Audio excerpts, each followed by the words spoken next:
Subscribe करें epoxy take channel को और बेल आइकन को दबाएं हमेशा मेरे साथ अपडेट रहने के लिए। दोस्तों, आप लोगों में से कई लोग जब कभी कोई व्हीकल खरीदने जाते हैं तो सबसे पहले आप इंजन का सीसी पूछते हैं, लेकिन आप कभी भी उसका बीएचपी या टॉर्क के बारे में नहीं पूछते हैं। आप सबसे ज्यादा अंडर एस्टिमेट करते हैं टॉर्क और बीएचपी को।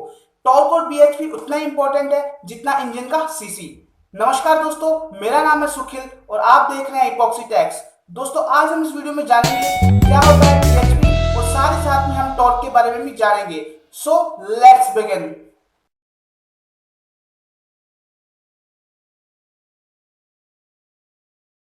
दोस्तों, हमें से कई लोग जब भी कोई व्हीकल खरीदने जाते हैं तो कईयों को तो ये भी नहीं पता होता है कि क्या होता है टॉर्क और क्या होता है बीएचपी।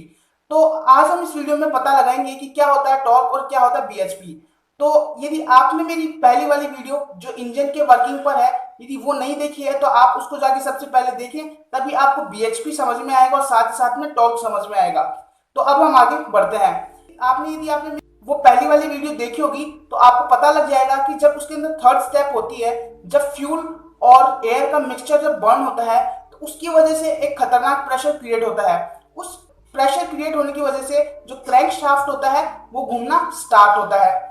अब जो ये एक्चुअल पावर जनरेट हुई है प्रेशर के द्वारा, इसको हम हॉर्स पावर बोलते हैं, जो कि मैक्सिमम पावर है जो कि किसी भी प्रेशर के द्वारा क्रिएट की गई है, तो हम इसको हॉर्स पावर बोलते हैं। अब बीएचपी क्या होता है? बीएचपी होता है ब्रेक हॉर्स पावर।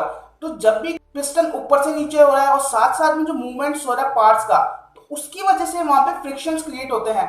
तो जो पिस्टन की वजह से जो फ्रिक्शन क्रिएट हो रहा है, जो कि सिलेंडर के ऊपर लगातार रगड़ रहा है अपने आप को ऊपर से नीचे, तो उसकी वजह से जो फ्रिक्शन क्रिएट हो रहा है, साथ ही साथ में जो पार्ट्स का मूवमेंट हो रहा है उसकी वजह जो फ्रिक्शन क्रिएट हो रहा है, ये दो फ्रिक्शन मिलकर जो टोटल लॉसेस क्रिएट करते हैं। तो अब जब हम इन टोटल लॉसेस को मैक्सिमम पावर यानी जो हॉर्स पावर आई है उसमें से जब माइनस कर देंगे तो हमारे को एक्चुअल आउटपुट पावर मिलेगी जो कि क्रैंक शाफ्ट को मिल रही है, और इसी को ही हम ब्रेक हॉर्स पावर बोलते हैं। और यही एक एक्चुअल पावर है किसी भी इंजन का, जो किसी भी लॉसेस को कंसीडर करने के बाद में निकाला जाता है।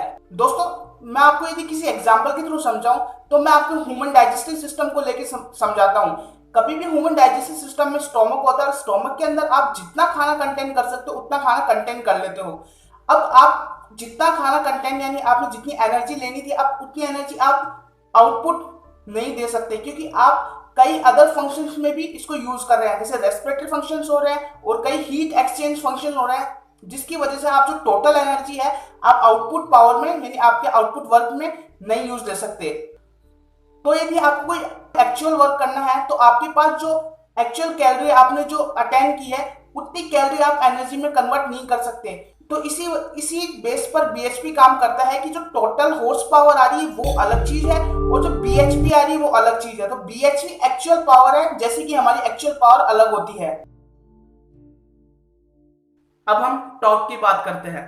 तो टॉर्क क्या है? टॉर्क को समझने के लिए हम सबसे पहले एक एग्जांपल लेते हैं। तो मैंने आपको जो पहले वाला एग्जांपल बताया था जिसके अंदर एनर्जी कंज्यूम हो रही थी, अब वो एक्चुअल एनर्जी आपको जितनी मिल रही है अब उसको आप आउटपुट पावर के लिए यूज लोगे।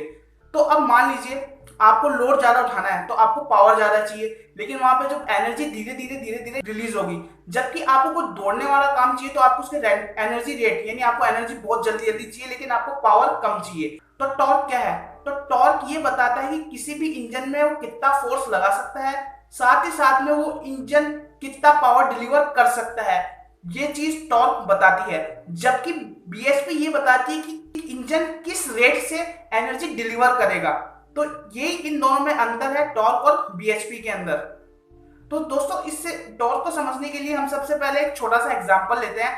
दो इंजन का एग्जांपल लेते हैं। जो पहला इंजन है जिसके अंदर 1000 न्यूटन मीटर टॉर्क है जो कि 100 रेवोल्यूशन पर मिनट करता है, और जबकि दूसरा इंजन लेते हैं जो कि 30 न्यूटन मीटर है जिसका टॉर्क है, साथ में वो जो रेवोल्यूशन करता है वो 8000 रेवोल्यूशन पर मिनट करता है।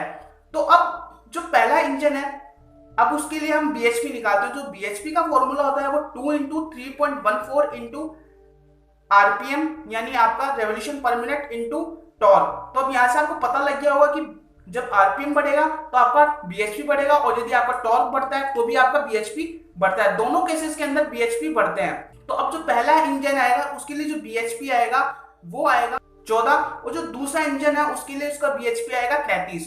तो अब जो rate of power energy delivery है वो पहले इंजन की कम है बजाय सेकंड के।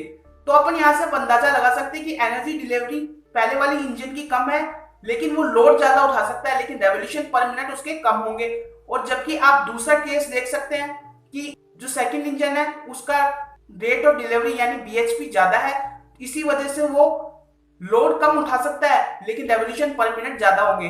अपन जो फर्स्ट इंजन है उसको एक तरीके से किसी भी ट्रैक्टर को मान सकते हैं, जो सेकंड इंजन है कोई कार या मोटरसाइकिल, इन दोनों को एग्जांपल ले सकते हैं। तो दोस्तों अब आपको समझ में आ गया कि टॉर्क और bhp क्या है, और टॉर्क के बढ़ने या घटने से, साथ में bhp के बढ़ने या घटने से पे गाड़ी का कैसे पता लगता है कि वो कितना लोड उठाएगी, साथ ही साथ में ये पता लगता है कि वो कितने रेवोल्यूशन पर मिनट करेगी। दोस्तों यदि आज की वीडियो आपको पसंद आई तो आप इसे जरूर लाइक कीजिए, साथ ही साथ में आप इसको शेयर करना ना भूलिए। आप मेरे चैनल को सब्सक्राइब भी कीजिए। Thank you. जय हिंद, जय भारत।